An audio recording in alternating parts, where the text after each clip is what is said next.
Imagine leaving everything and everyone you know behind for an uncertain future somewhere else. Every day, thousands of people are forced either by natural disasters, war, persecution, or poverty to make that difficult decision, all for a chance of a better life. Joining me now are Chris George, the Executive Director of Integrated Refugee and Immigrant Services, or I.R.I.S for short, and Farha Mohamed, a refugee from Eritrea and Sudan. Welcome. How are you both? Thanks for being here. You're welcome. Thanks. Chris, first let's start off. Who are the refugees? A refugee, Teresa, is someone who has fled persecution, someone who has been forced to leave their home country because of persecution, because of their race, their religion, their nationality, the social group they're in, or their political opinion. And there are about 15 million refugees in the world today. And how do they arrive in the United States? Well, they're selected, the lucky ones, tiny fraction of the 15 million, are selected by the U.S. government. The State Department, Department of Homeland Security will do background checks, and then they're invited to come to the United States. About 60,000 refugees from all over the world every year are invited to come to the United States. And about how many in Connecticut? About 450 every year. Really? Of the 60,000 come to Connecticut, and I.R.I.S last year welcomed 212 of them. And what types of services do you provide? Well, for someone like Farha, we would help enroll her to beautiful, smart kids in school. We would connect them to health care. We'd help them learn English, not so much for Farha because she knows English, but most refugees don't know English. So health care, education, English. Initially, we of course have to find housing for them. Before they arrive, we find an apartment, we furnish it with donated furniture, we stock the kitchen with food, we make sure there's a hot meal prepared for them. And then we also, and this is the important part, we also help them find jobs. Very good. All right, now, Farha, I want to ask you, you're from Eritrea. We're going to put up a map, actually. It's in Northeast Africa. Yes. Kind of by the Red Sea there. You were then in Sudan.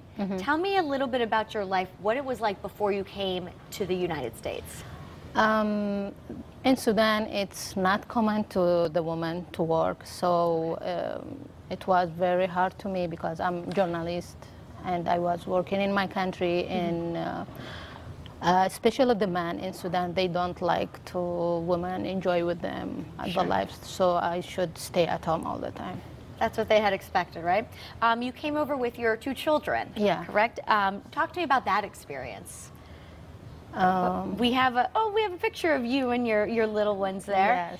Yes. I suppose, how'd you know where you were going, or how'd you make your way here? The government of Sudan, they was pressuring me, and there was terrible things happen because they want my husband to return back to Khartoum. So they was trying to kidnap my son. So I went to the UNHCR and I told them I cannot return back to my country because I have problem there. Sure. So they helped me to come to United States. Sure, and you found I.R.I.S, and yes. You're now working, and yes. your kids are in school, but you weren't able to take a lot with you. Yes. Tell us what you have here.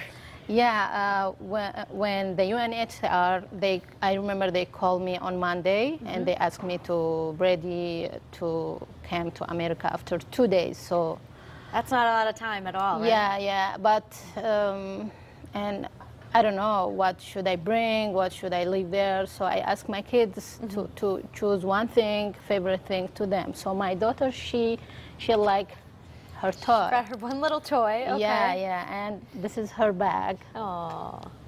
But my son, and also my son, he like book, and he bring his book, but he didn't let me to bring it to me.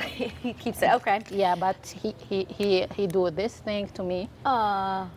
Well, it's great that you have some mementos with you. Yes. Chris, I want to ask you, the Sunday before the big game, it's the Run for Refugees. Give us all the details. That's right. Well, we think welcoming refugees to this country is the best thing we do. We want to celebrate this amazing program of welcoming persecuted people, giving them a new start on a new life by having a big run. We call it the Run for Refugees. It's happening this Sunday.